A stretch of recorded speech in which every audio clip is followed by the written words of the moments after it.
Vakar Aleksejam noslēdzās pirmā pūle Eiropas čempionāta disciplīna 14+1.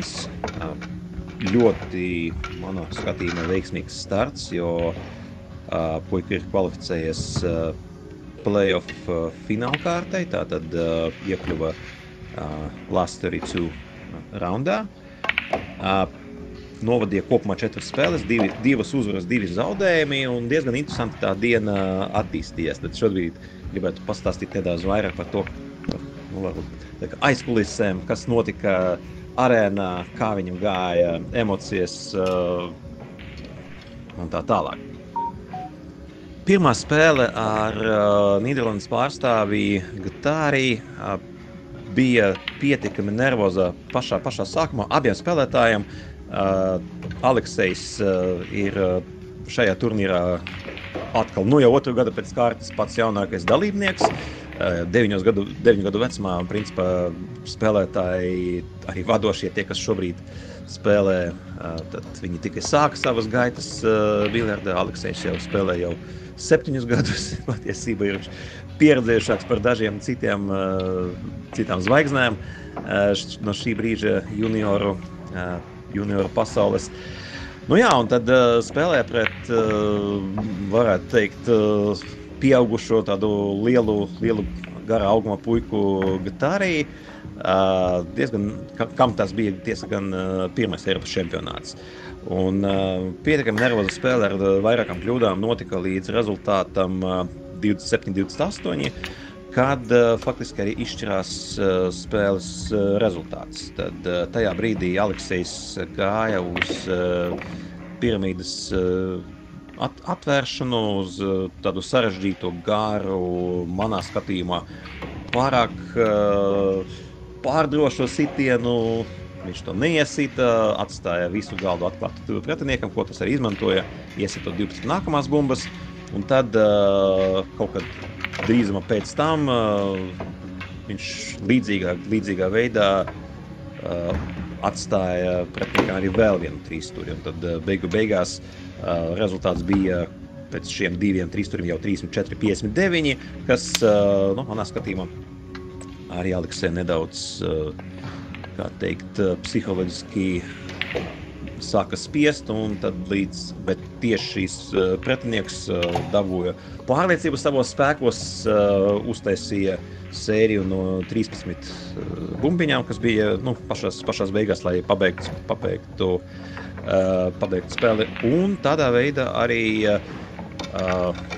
Gutāri no Nīderlandes vinnēja, un, kas interesanti, tad nākamajā spēlē viņš arī pieveica pietiekami spēcīgu vācieti, ar rezultātu 75-4. Viņš piegāja pie galda un uzreiz salasīja 2 trīsstūrīšus, 28-0 vadībā, un tad tas vācietis vienkārši vairs nespēja neko atbildēt, tad spēle beidzās 75-4.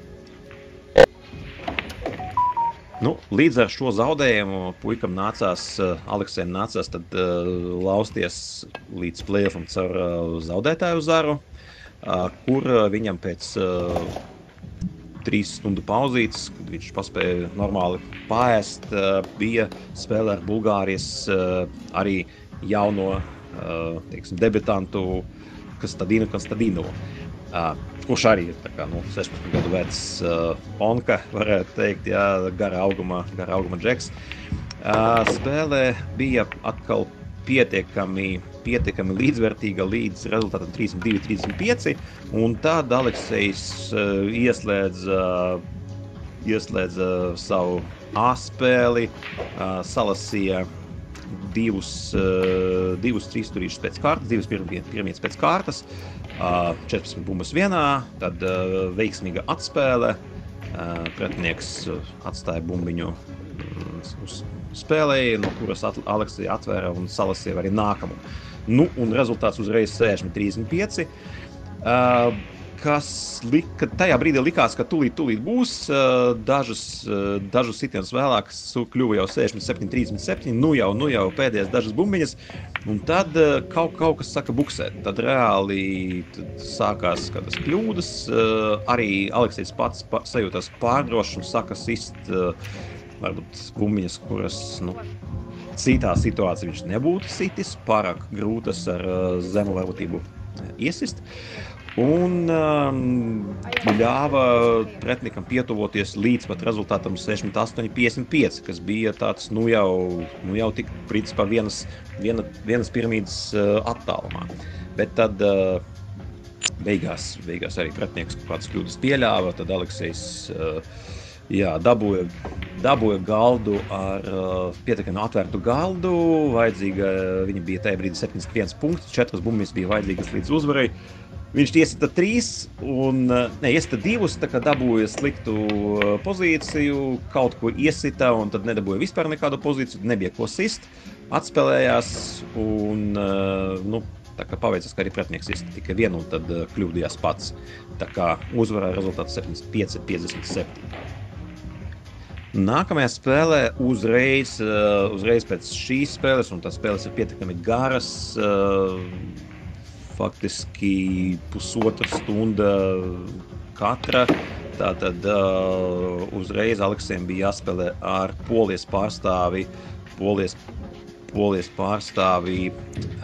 Mateušu Sadliku, kas arī ir šo turnīru debitants, bet tā kā Polijas izlases gadījumā, laikam Polija un Vācija ir tās divas komandas, kurās ir tik plašs rezervistu soliņš, ka tu skaidri var zināt, kad šo izlašu kreklos noteikti ir ļoti spēcīgi spēlētāji. Te Aleksejs arī iesāka ļoti spēcīgu spēli. Viņš parādīja savu, atkal labāku spēli, un būtiski pirmajā piegājienā viņš uzvarēja bortošanos, atdeva sitienu, pretinieks neveiksmīgi izsita, un Aleksejs uztaisīja sēriju no 19 bumbiņām. Tātad 91 Aleksejā labā, tad atkal kaut kāda viena bumbiņa pretiniekam, un tad nākamā sērija 11 bumbas Aleksejam, un tā beigās kaut kāda, tad vēl dažas, vēl sērija 13 bumbiņām. Kā rezultātā viņš pietiekami tālu atrāvās, un, zinot poļu izlases spēlētāju spēka līmenī, es tā kā sēdēju domā, labi, tūlīt tā kā kā pasaka par Pandršķīti, ka tūlīt sitīs 12 un, tā kā pasaka beigsies, Polijas atnāks un savāks, 50 punktu sēriju, bet tas tā nenotika. Tā izskatījās, ka viņš vienkārši salūza tajā brīdī, rezultāts viņu demoralizēja, un tā tas viss arī gāja uz priekšu, līdz Aleksejs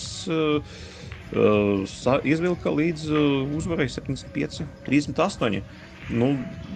Pirms spēles noteikti es tādu rezultātu nebūtu gaidījis, un man ļoti liels prieks par to, kā viņš ir spēlējis, cik nopietni, pārdomāti, gatavojot katru sitienu, plānojot savu sēriju. Tiešām cepuri nost gan spēlē pret Poli, gan arī iepriekšējā spēlē pret Bulgāri. Un, kā jau teicu, šīs 14+1 turnīra spēles ir garākas par pārējām. Teiksim, viņas Alekseja gadījumā vilkās vidēji pusotru stundu katra. Limits, laiks starp sesijām ir 2 stundas, un respektīvi sanāca tā, ka 2 smagas spēles pēc kārtas, 2 uzvaras, tikšana playoffā, ar ko mēs varam būt ļoti priecīgi. Aleksejs atkārtoja savu pagājušā gada fantastisko sniegumu. Tiesa gan pagājušā gada viņš arī tika līdz playoffam 9. Un tas bija Eiropas čempionātu visu laiku rekords. Tik jaunā vecumā neviens nav ticis līdz playoff kārtai. Ja vispār kādreiz kāds spēlēs 8 gadu vecumā, kā tas bija pagājušu gadu. Tad šogad, vēl viens playoffs, forši, bet turpat nebija laika tā normāli nosvinēt. Mums bija 34 minūtes līdz nākamās spēles sākumam.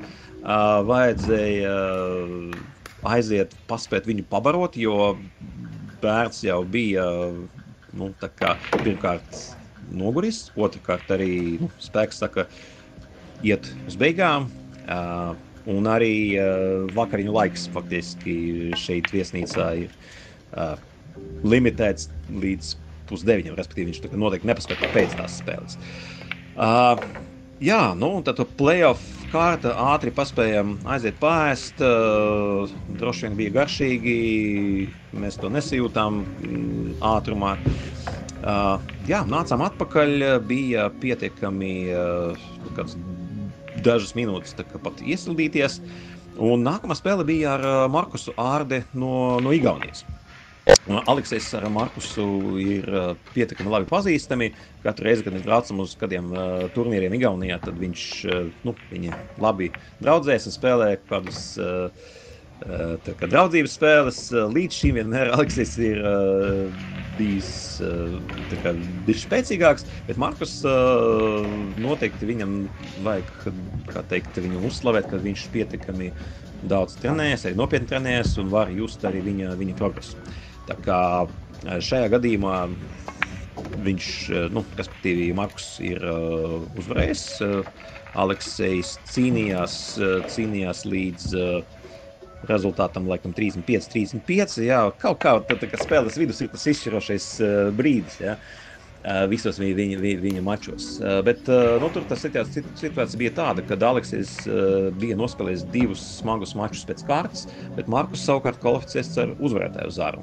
Un Markus arī ir viens no jaunākajiem spēlētājiem, viņam tieši vakar apritēja 12 gadi, un tas, man liekas, ir fantastiska dāvana pašam sev, jo Markus ir ticis līdz astoņdaļfinālam, tātad kopumā viņam 9. vieta sanāk. Tā kā varēja just, principā pat tajā, kā abi spēlētāji, kā abi bērni uzstājās ap galdu, varēja just, ka Markusam, tas spēks, viņš savu iepriekšējo spēli bija nospēlējis 1:00 un atpūtās līdz 7 vakarā.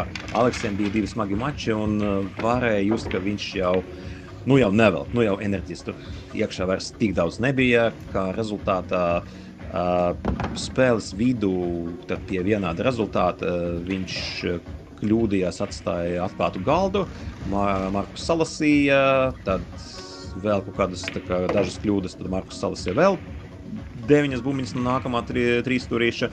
Un tad tajā brīdī jau bija 18 punktu starpība, un tas, man liekas, Aleksej arī bišķiņ piebeidza psiholoģiski, tad viņš sāka kļūdīties vairāk un deva iespēju Markusam, kā teikt, parādīt savu meistarību, un rezultātā tad diezgan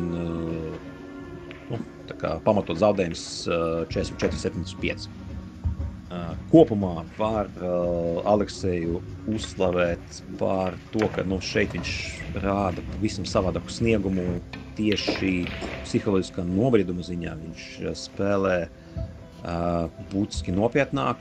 Es domāju, ka arī Latvijas spēlētāji noteikti pat tie, kas ar viņu tikko spēlēja būtiski jūnijā turnīros, varētu uzslavēt to progresu, kas tagad ir sanācis. Viņš daudz vairāk gatavo sitienus, mazāk skrien ap galdu. Un kopumā izskatās, ka arī diezgan bija apmierinās arī ar savu rezultātu. Šodien mūs gaida cīņas 10. Nākamā disciplīna, tātad pul 10. Šeit gan ir vairāk spēlētāju, attiecīgi vairākas kārtas jāpārvar. Pirmajā kārtā Aleksejam ir walkovers, tātad nav pretinieka, tad viņš uzreiz sāk no 2. kārtas, pateicoties labiem rezultātiem pagājušo gadu. Tad viņš spēlēs 5:00, tas ir 6:00 pēc Latvijas laika ar kādu no uzvarētājiem. Man liekas, tur bija vācietis vai Norvēģis, jā. Bet, man liekas, arī abi šie spēlētāji ir debitanti un noteikti abiem ir pa 16 gadiem. Tā kā, jā, būs interesants paskatīties. Mēs mēģināsim nodrošināt translāciju Alekseja YouTube kanālā, tā kā iespējams, ka tur varēs sekot līdz arī tiešraidē spēles sākums 6:00 pēc Latvijas laika. Un tad zaudētāju zars šodien līdz līdz beigām, ja tad tur vairāk spēles pēc kārtas, ja sanāks uzvarēt, tad nākamais winner qualification spēle būs rīt 12:30 pēc Latvijas laika.